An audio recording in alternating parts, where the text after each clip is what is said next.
ಕರ್ನಾಟಕ ಸರ್ಕಾರ ಬಸವಣ್ಣನವರನ್ನು ಸಾಂಸ್ಕೃತಿಕ ನಾಯಕ ಅಂಥೇಳಿ ಅಧಿಕೃತವಾಗಿ ಘೋಷಿಸಿದ ಮೇಲೆ 1 ವರ್ಷ ಆಗಿದೆ ಆಗಲೇ. ಅದರ ಉದ್ದೇಶ ವಚನ ಸಾಹಿತ್ಯವನ್ನು ಸಮುದಾಯದ ಎಲ್ಲ ವರ್ಗಗಳಿಗೆ ಮುಟ್ಟಿಸ್ಬೇಕು ಅನ್ನೋಂಥದ್ದಾಗಿರೋದ್ರಿಂದ ಆ ದಿಶೆಯಲ್ಲಿ ಸರ್ಕಾರ ಇನ್ನೂ ಕಾರ್ಯಪ್ರವೃತ್ತಿ ಭಾಳ ವೇಗವಾಗಿ ಆಗದೇ ಇರೋದ್ರಿಂದ ಜಾಗತಿಕ ಲಿಂಗಾಯತ ಮಹಾಸಭಾದ ಪರವಾಗಿ ಒಂದು ಅಭಿಯಾನವನ್ನು ಹಮ್ಮಿಕೊಳ್ಳಲಾಗಿದೆ. ಆ ಅಭಿಯಾನ ಬಸವ ಸಂಸ್ಕೃತಿ ಅಭಿಯಾನ ಅಂತೇಳಿ. ಅದು ಮಠಾಧೀಶರ ವಿರಕ್ತ ಮಠದ ಮಠಾಧೀಶರ ಒಕ್ಕೂಟ ಕೂಡ ಅದರಲ್ಲಿ ಸಂಪೂರ್ಣವಾಗಿ ತೊಡಗಿಸ್ಕೊಂಡಿದೆ. ಮತ್ತು ಭಾಳ ಮುಖ್ಯವಾಗಿ ಇದು 1ನೇ ತಾರೀಕು ಸೆಪ್ಟೆಂಬರ್ 1ನೇ ತಾರೀಕು ಬಸವಣ್ಣನವರ ಹುಟ್ಟೂರಾದಂಥ ಬಸವನ ಬಾಗೇವಾಡಿಯಿಂದ ಪ್ರಾರಂಭ ಆಗಿದೆ. ಆ ಒಂದು ಯಾತ್ರೆ ರಾಜ್ಯದ ಎಲ್ಲ ಜಿಲ್ಲಾ ಕೇಂದ್ರಗಳಿಗೂ ಕೂಡ ಹೋಗ್ತಾ ಇದೆ. ಹಾಗೆ ಅಲ್ಲಿ ಪ್ರಾರಂಭ ಆದಂತಹದ್ದು ಈ ತಿಂಗಳ 6ನೇ ತಾರೀಕು ಅಂದರೆ ಬರುವ ಶನಿವಾರ ಬಳ್ಳಾರಿಗೆ ಆಗಮಿಸಲಿದೆ.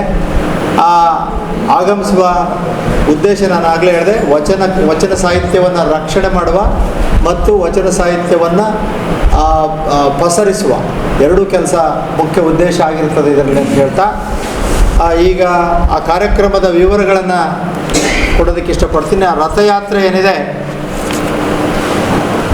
ಆ ರಥಯಾತ್ರೆ ಬೆಳಿಗ್ಗೆ 9 ಗಂಟೆ ಅಥವಾ 9:30ಕ್ಕೆ ಬಳ್ಳಾರಿಗೆ ಆಗಮಿಸಲಿದೆ. ತಮಗೆ ಈ ಹಿಂದೆ ಯಾರಿಗಾದರೂ ಮೀಡಿಯಾದಲ್ಲಿ ವಾಟ್ಸ್ಯಾಪಲ್ಲಿ ಬಂದಿದ್ದರೆ ಅದು ಕ್ಲಾಸಿಕ್ ಫಂಕ್ಷನ್ ಅಲ್ಲಿ ಅದನ್ನು ಸ್ವಾಗತಿಸಲಾಗ್ತದೆ ಅಂತ ಕೊಟ್ಟಿದ್ವಿ. ಅದು ರಾಯಚೂರಿಂದ ಬರ್ತಾ ಇರೋದ್ರಿಂದ ರಾಯಚೂರು ಬಳ್ಳಾರಿ ಮಾನ್ವಿ ಸಿನ್ನೂರು ಸಿರುಗುಪ್ಪ ರಸ್ತೆ ತುಂಬ ಹದಗೆಟ್ಟಿರೋದ್ರಿಂದ ಅವರು ಆದೋನಿ ಮೇಲೆ ಬರೋದಕ್ಕೆ ನಿರ್ಧಾರ ಮಾಡಿದ ಮೇಲೆ ಅದೀಗ KRS ಕಲ್ಯಾಣ ಮಂಟಪದ ಹತ್ರ, ಅಂದರೆ ಮೋಕ ರೋಡ್ ಏನು ಬರ್ತದೆ, ಆ KRS ಕಲ್ಯಾಣ ಮಂಟಪದ ಹತ್ರ ಬೆಳಿಗ್ಗೆ 9 ಗಂಟೆಗೆ ನಾವು ಅದನ್ನು ಸ್ವಾಗತಿಸುವಂಥ ಒಂದು ಕಾರ್ಯಕ್ರಮ ಇಟ್ಕೊಂಡಿದ್ದೇವೆ.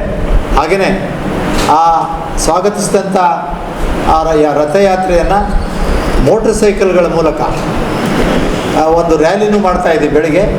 ಅದು KRS ಕಲ್ಯಾಣ ಮಂಟಪದಿಂದ ಪ್ರಾರಂಭ ಆಗಿ ಮೋಕ ರಸ್ತೆಯಲ್ಲಿ ಬಂದು ದುರ್ಗಮ್ಮ ಗುಡಿ ಮೂಲಕ ಅಂಡರ್ ಬ್ರಿಡ್ಜಲ್ಲಿ ಬ್ರೂಸ್ಪೇಟ್ ಪೊಲೀಸ್ ಸ್ಟೇಷನ್ವರೆಗೂ ಹೋಗಿ ಮತ್ತು ಅಲ್ಲಿಂದ HRG ಸರ್ಕಲ್ಗೆ ಹೋಗಿ ಅಲ್ಲಿ ಬಸವ ಪ್ರತಿಮೆಗೆ ಒಂದು ಹಾರ ಹಾಕೋದ್ರ ಮೂಲಕ ಅಲ್ಲಿ ಸಲ್ಲಿಸಿದ ಮೇಲೆ ನಮನ ಸಲ್ಲಿಸಿದ ಮೇಲೆ ಓವರ್ ಬ್ರಿಡ್ಜ್ ಮೇಲೆ ಮತ್ತು ಹೋಗಿ ಮುಂದೆ SP ಸರ್ಕಲಲ್ಲಿ ವಾಲ್ಮೀಕಿ ಅವರ ಒಂದು ಪ್ರತಿಮೆ ಕೂಡ ಮಾಲಾರ್ಪಣೆ ಮಾಡಿ ಅದು ಅಲ್ಲಿಂದ ಮತ್ತೆ ದುರ್ಗಮ್ಮ ಗುಡಿಗೆ ಬಂದು ಕಪ್ಪುಗಲ್ ರಸ್ತೆಯಲ್ಲಿರುವ ಕಿತ್ತೂರು ರಾಣಿ ಚೆನ್ನಮ್ಮ ಹೈಸ್ಕೂಲ್ ಮೈದಾನದಲ್ಲಿ ಆ ಯಾತ್ರೆ ಮುಗೀತದೆ. ಇದು ಭಾಳ ವೇಗವಾಗಿ ಮಾಡ್ತೀವಿ, ಯಾರು ಟ್ರಾಫಿಕ್ಕಿಗೆ ಎಫೆಕ್ಟ್ ಆಗದಂಗೆ 1 ಗಂಟೆ ಒಳಗಡೆ ಅದನ್ನು ಮುಗಿಸ್ತೀವಿ. ಇದು ನಾವು ಎಲ್ಲರನ್ನೂ ಇನ್ವಾಲ್ವ್ ಮಾಡ್ತಾ ಇಲ್ಲ, ಯಾಕಂದರೆ ಮೋಟರ್ ಸೈಕಲ್ ರ್ಯಾಲಿ ಆಗಿರೋದ್ರಿಂದ. ಇದಾದ ಮೇಲೆ ವಿಶೇಷವಾಗಿ ಒಂದು ಕಾರ್ಯಕ್ರಮವನ್ನು ASM ಕಾಲೇಜಲ್ಲಿ ಇಟ್ಕೊಂಡಿದ್ದಾರೆ. 11 ಗಂಟೆಗೆ ವುಮೆನ್ಸ್ ಕಾಲೇಜಲ್ಲಿ ನಡೆಯುವಂಥದ್ದು ವಿದ್ಯಾರ್ಥಿನಿಯರ ಜೊತೆಗೆ ಸಂವಾದ. ಈ ಸಂವಾದ ಯಾಕೆ ಆಗಲೇ ಹೇಳಿದೆ ನಾನು, ಹೆಚ್ಚು ಅರಿವು ಮೂಡಿಸಬೇಕಾದಂಥ ಅವಶ್ಯಕತೆ ಇದೆ ಅಂತ. ಇದು ಭಾವೈಕ್ಯತೆಯನ್ನು ಮತ್ತು ಸಮಾಜವನ್ನು ಕಟ್ಟುವಂಥ ಒಂದು ಸಾಹಿತ್ಯ ಆಗಿರೋದ್ರಿಂದ, ವಚನ ಸಾಹಿತ್ಯ, ಅದನ್ನು ಎಲ್ಲ ವರ್ಗಗಳಿಗೂ ಸೇರಿಸಬೇಕು ಅನ್ನೋ ಒಂದು ಕಾರಣಕ್ಕೆ ಸಂಕ್ಷಿಪ್ತವಾಗಿ ಒಂದು ಕಾಲೇಜಲ್ಲಿ ಸಾಮಾನ್ಯ ನಿಮಗೆಲ್ಲ ಗೊತ್ತಿದೆ, ರೋಸ್ಟರ್ ಸಿಸ್ಟಮಲ್ಲಿ ಎಲ್ಲ ವರ್ಗದ ವಿದ್ಯಾರ್ಥಿಗಳಲ್ಲಿರ್ತಾರೆ. ಅವರೆಲ್ಲರಿಗೂ ಕೂಡ ವಚನ ಸಾಹಿತ್ಯವನ್ನು ಪರಿಚಯ ಮಾಡಿಸುವಂಥದ್ದು 11 ಗಂಟೆಯಿಂದ 1 ಗಂಟೆವರೆಗೆ ನಡೀತದೆ. ಇದಾದ ಮೇಲೆ 4 ಗಂಟೆಗೆ ಕಿತ್ತೂರು ರಾಣಿ ಚೆನ್ನಮ್ಮ ಶಾಲೆಯಿಂದ ಒಂದು ಬೃಹತ್ತಾದ ಮೆರವಣಿಗೆಯನ್ನು ಹಮ್ಮಿಕೊಳ್ಳಲಾಗಿದೆ. ಬಳ್ಳಾರಿ ಜಿಲ್ಲೆಯ, ಬಳ್ಳಾರಿ ನಗರದ ವಿವಿಧ ಸಂಘಟನೆಗಳು ಕೂಡ ಇದಕ್ಕೆ ಬೆಂಬಲ ಸೂಚಿಸ್ತಾ ಇದ್ದಾವೆ. ಎಲ್ಲರೂ ಕೂಡ ಸೇರಿ ಅಲ್ಲಿಂದ ಒಂದು ಬೃಹತ್ತಾದ ಒಂದು ಮೆರವಣಿಗೆಯನ್ನು ಮಾಡ್ತೇವೆ. ಮೆರವಣಿಗೆ ಉದ್ಘಾಟನೆ ಮತ್ತು ಸಾಯಂಕಾಲದ ಕಾರ್ಯಕ್ರಮ. ಅದು ಮೆರವಣಿಗೆ ಅಲ್ಲಿ ಪ್ರಾರಂಭ ಆದದ್ದು ದುರ್ಗಮ್ಮ ಗುಡಿಗೆ ಬಂದು ಬಸವ ಭವನಕ್ಕೆ ಹೋಗಿ ಮುಗೀತದೆ. ಈ ಸಿಟಿ ಒಳಗಡೆ ಬರೋದಿಲ್ಲ ಸಾಯಂಕಾಲ.